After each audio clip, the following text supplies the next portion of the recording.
So talk more about dealing with money and getting good at doing it in terms of business. Okay. So basically, if you think about it, so money, religion, and politics are basically the three things that encapsulate what people actually believe. Like, people actually believe in politics because it affects their life. They believe in money because it controls their life, and they believe in religion because they need some sort of of the people who are incredibly controlled, they need some sort of coping mechanism, or it does scale from coping mechanism all the way up to some sort of enlightenment or way of transcending their mortal suffering. Really, we could define money, religion, and politics, and then I would put beliefs about intimate sexual relationships. That's probably like religion, though, honestly. Like, most religion, like, we actually, I'd say that's probably just what religion is. But I remember what I want.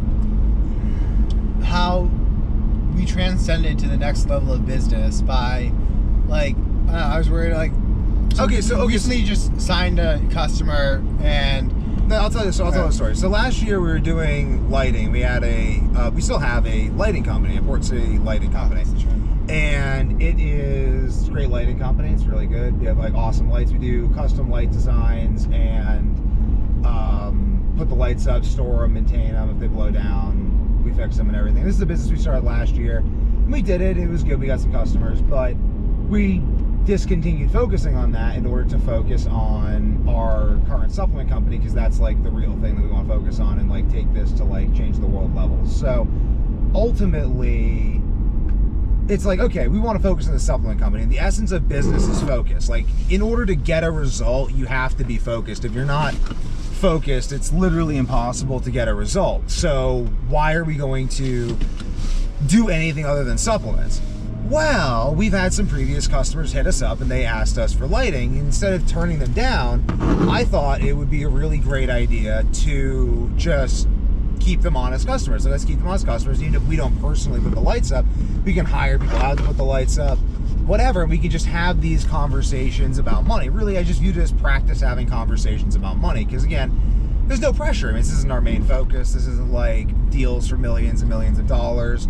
It's just low level like lighting deals. It's like, honestly, it's just like we do these kind of deals every day. So like normally through other mediums though, so we don't have to deal with people face to face. But this is a face to face, or at least in-person way to like interact with customers and have money interactions, have negotiations over price. Getting on topic on what I wanted to discuss was one of the customers hit us up and we quoted them, but it turns out that our quote was off from what we gave them last year, and I was kind of worried. I'm like, oh, what if they think that we're like people who just sign you and then upcharge you through the nose?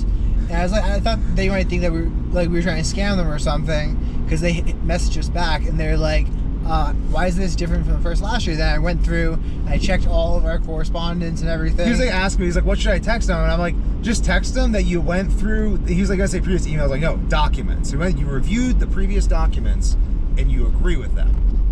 And it's like, and he was like, but like, I'm like, you don't have to explain anything. Like, there's no explanation necessary. Answering questions that no one asked creates questions about insecurity. Like, why are you answering questions they never asked? Yeah, but I also thought it was interesting how they just accepted it. No, but because we have because the supplement company is doing well, like, I don't really care too much about the lighting company and how that actually made it easier to sign and get the money and get the customer. Is like just how little I care, because I'm like, well, if she thinks it's a scam, then we don't have to do it, and I can just spend more time on the supplement company. So, literally, it was like funny, because I was just like, my first thought was, I was like, okay, like, let's just try to get them to sign up for a 3-year package, because we can get more money currently. And this is kind of morbid, and I never wish this for any of my customers, because that's honestly terrible. And like, I like to keep customer relations, just because like they know people, I know people. We get just. Society is people helping each other. Why would I stop helping people that I can help easily and I don't have to expend any more effort? So basically though, I literally had this happen when I was health coaching. I had someone I was talking to on Facebook. I was like messaging them, setting up a call, and I set up a call with them, and the next day they died. And it was like on their Facebook, like their family was like posting to like their wall, like they died and stuff. You didn't get help early enough. it's not even like it's not even about that. I don't even know why he died. It might have been a car crash. It might have had nothing to do with his health. But it's just like it's kind of morbid, but it's like I just thought it was so funny. I'm like, let's just get a 3-year contract, because if they die, like we still get the money. Like once they paid us, like we still like maybe they move or something. Like it's just kind of, I like viewing business as like a game. It's just fun. I want to talk more about what you're saying about it being so much easier when you don't give a crap. Yeah, it's just you can't really. It's nice, like the best deals to do. Like you were saying, you were asking me, why are we going to do this deal when it's just going to distract us? I'm like, no. These are like the best deals to do because you're so much higher level that it's just easy. You don't even care. You're just kind of playing around with like human why nature. Is it almost always the case with women, with money, with deals that you have to transcend? When you don't even want it, it's so easy to get. Like when you're like, either way, whatever happens. It's kind of even jiu-jitsu or wrestling. I've actually I found this like weird game I used to play with myself where I would like tell myself that I really didn't want to take down my opponent. Like I would imagine that taking them down and like submitting them was the worst possible thing that could happen. I'd just be like, and I'd like kind of like train my brain, like, oh no, it's gonna happen. Oh no, I'm just executing the perfect takedown, taking his back and choking him out. Fuck, it keeps happening. It's like, because it's anxiety, because you have anxiety, which makes you not notice opportunity. But if you gamify it to the point where you actually like want, or at least you've convinced yourself within the game that you want to lose. Like you're like, oh, we don't even like want this deal. Like, I also think that's funny, just not wanting deals. Like, oh, there's got so many deals, I don't even want them anymore. Like, I think it's fun. Like, because you don't. 1300. You what? Just passing at 1300. Yeah, just like, I'll just pass. It's fun because ultimately business is just saying yes to life. I've realized that. Like, business is saying yes to life, and really, that's why people don't do business. Because like, if you just helped all the people around you and talked to all the people around you who wanted to talk to you and stuff, you would just realize how to be of greater service, and then you would create business opportunities. Like in high school, like I've noticed this with like forcing business. It's such a, I'll open up and like talk about, be a little vulnerable, I guess. Always in a limited fashion though. I'm being vulnerable, but like, I gotta be real. Like it's so, vulnerability, I don't know, like, it's a paradox. It's ultimately, it's like a sacrifice throw. I'm being vulnerable in order to strengthen myself. Because it's like, I don't know, like, I don't think people would ever, no, but I think this is valuable. I don't think people would ever really be vulnerable if it wasn't beneficial. So, is it really vulnerability if I'm only being vulnerable because vulnerability is inevitably beneficial because it creates higher trust and more information sharing? I think it's both. I think it kind of like language ultimately needs to transcend these petty dichotomies because they're not really serving anyone. But basically though, it's anxiety. Like you have anxiety about all these things that are going on, all these things that could happen, and that literally deactivates your prefrontal cortex. Like there's fight and flight mode and there's hunter mode. Like they're just different modes of your brain. If you're in hunter mode, like the cat playing with its prey is the ultimate hunter. It's just playing with its prey. It doesn't care. It's a cat. It's like it's going to go eat something else, whatever. If you're in that mode, you have complete mastery of the scenario because you're not worried. So, okay, so back to the health coaching. So as health coaching, I basically decided that I was going to like follow all the mainstream advice that Alex Hormozy and these people give, and they're like, just focus on one thing. And I did that for a year straight, 12 months straight. I just focused on health coaching 100%. That was all I did. Like 16 hours a day, I was like killing myself to health coach, which is really deeply ironic. But ultimately, it wasn't until I no longer cared about health coaching success that now I have more people hitting me up on YouTube for health coaching and I know what to do with. I don't even really care anymore. I'm just like, whatever. Like, people hit me up, I'll just make a YouTube video. If someone hits me up for health coaching, I usually like, I kind of just defer. I'm not even trying to sell them anymore. Like I just defer them and I make a YouTube video about the topic because it's just like, I don't know. I think it's like,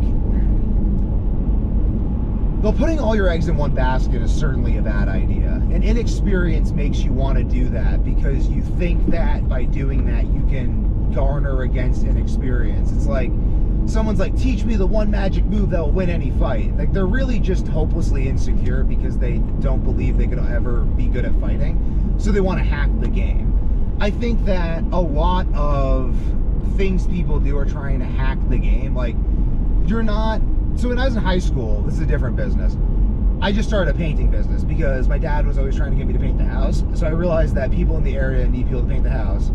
So I just stuck up a bunch of flyers in neighborhoods that looked like mine, and then I got a bunch of business painting. It was just so straightforward that I just succeeded. And then, like, selling necklaces in high school, I just, like, wanted to sell wire wrapped. Actually, I think I'm wearing them right now. Am I? Yeah, I am. I made these little exact necklaces in high school.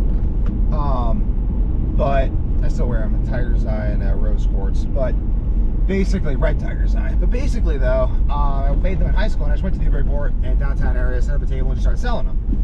And they actually sold. Like, same with eBay. Like, one time I decided to start a tea brand called Clarity, because I used to, like, love drinking tea. And I was like, people like to drink tea. People drink tea for clarity. I'm going to make an optimized tea that's optimized for mental clarity and call it Clarity, and not really even try to sell it or market it, but just basically just throw it up there on channels that people are already searching for these things and make it available, and then get business that way. And that worked really well.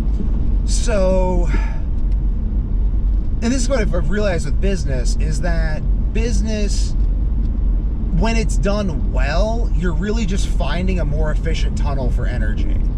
And then you just, like, it's like a dam. Like, the best business ever is a hydroelectric dam near a city. Like, that's the best business model, because the water's right there and the city's right there, and all you're doing is you're taking a need the city has and you're just fulfilling the need with an already present resource.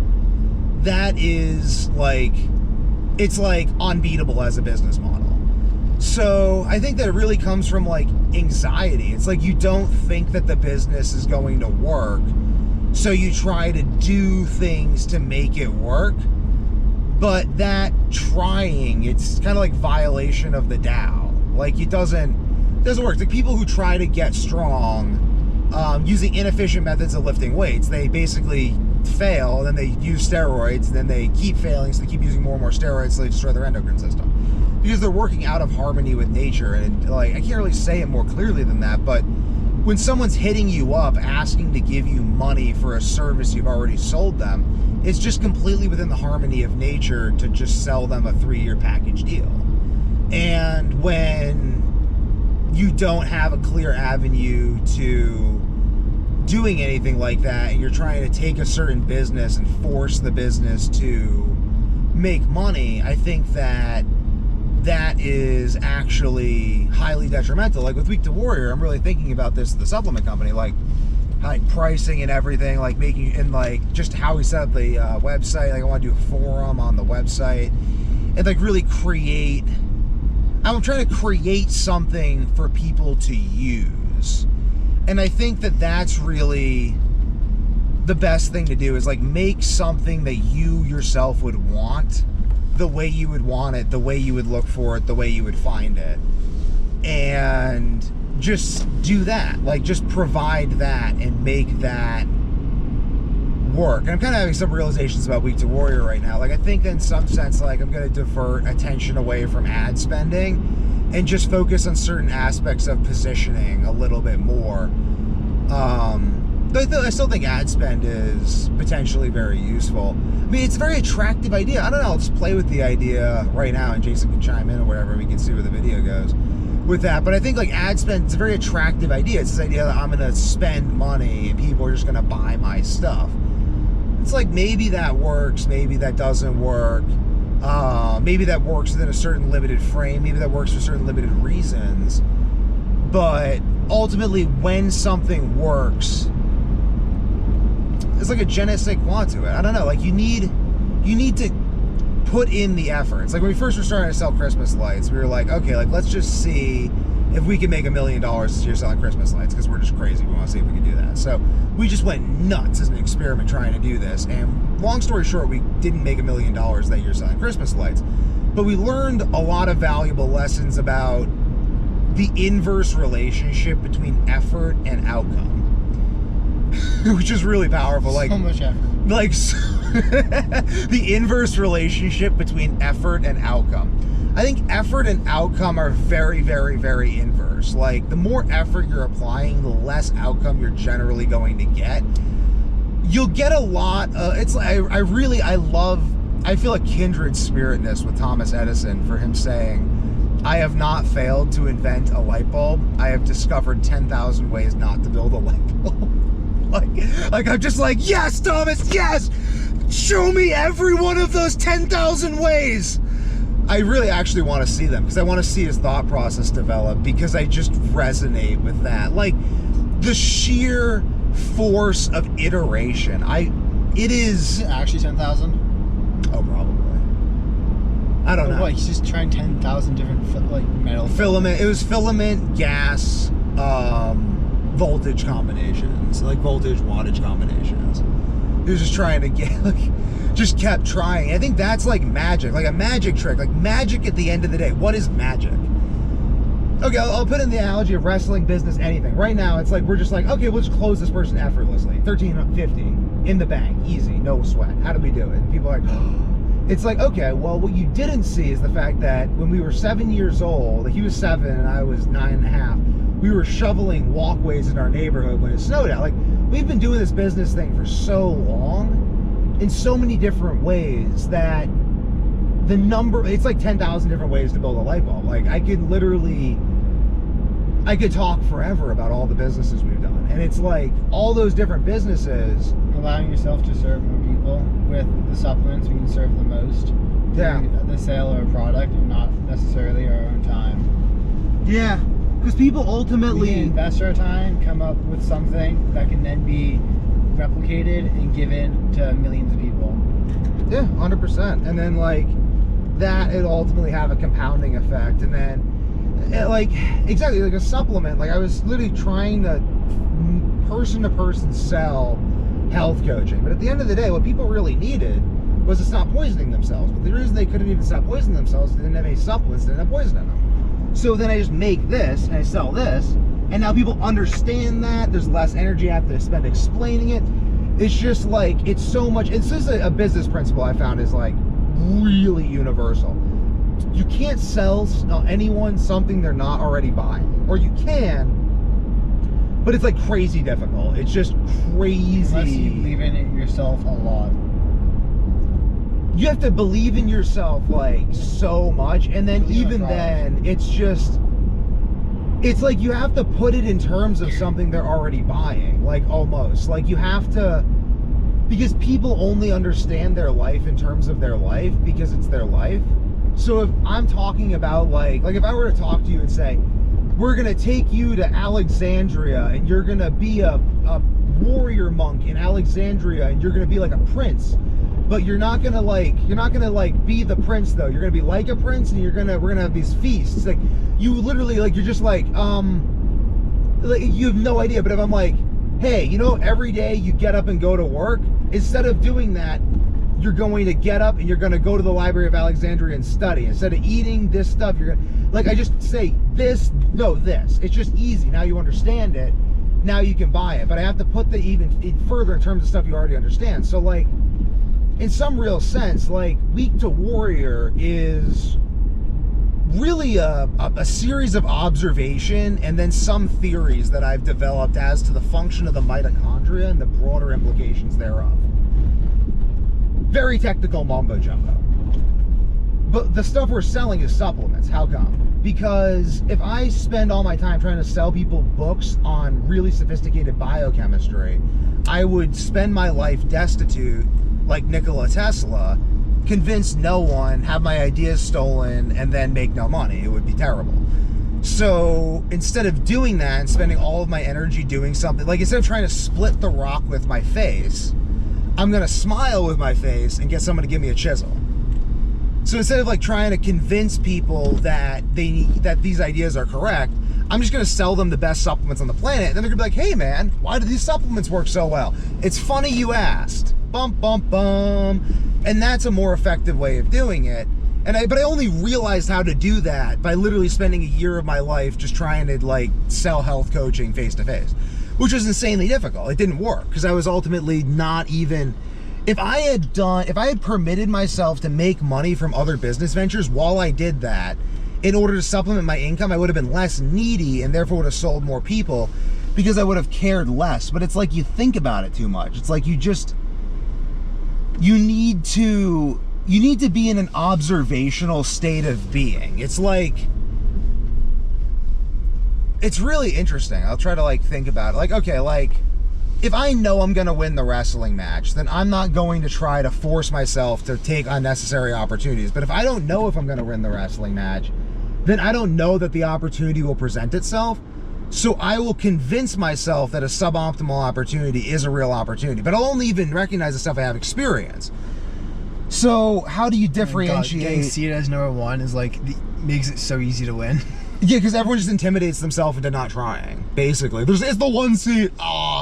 It's hilarious. But like, I think it's just, I don't know. Like, why is it that when you're not trying? I guess ultimately there's two reasons. One, should I chug a bunch of water right now? Will that affect the digestion of the steak? If it's still in your stomach, then maybe don't. But if it's kind of past your stomach, then we finished eating. I finished at 4:30.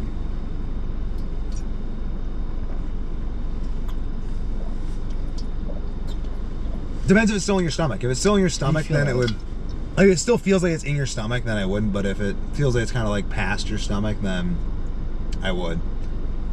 But I mean, we can always come back to the car and drink more water. But I mean, the loop's 10 miles. Okay, so I'll put it this way, and I think this is the childishness, or the childlike nature that Christ talks about, that Jung talks about regaining. We're gonna finish up soon. It comes from either experience or observation. The child has everything provided for them, so they have no necessity. They don't fear anything. They're not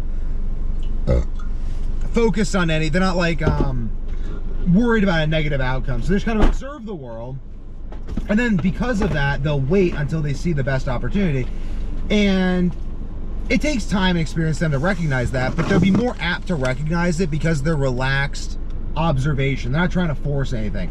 They could see bricklaying, brick painting, brick making, anything. It just, their mind is full of possibilities. The other way to develop that sort of confidence is to just become so experienced in a limited frame that you've basically made every mistake, or at least seen the road to every mistake, so that you just recognize, well, this is either, wait, almost done. You either know how to deal with every mistake, you know how to avoid every mistake, or you have the confidence to believe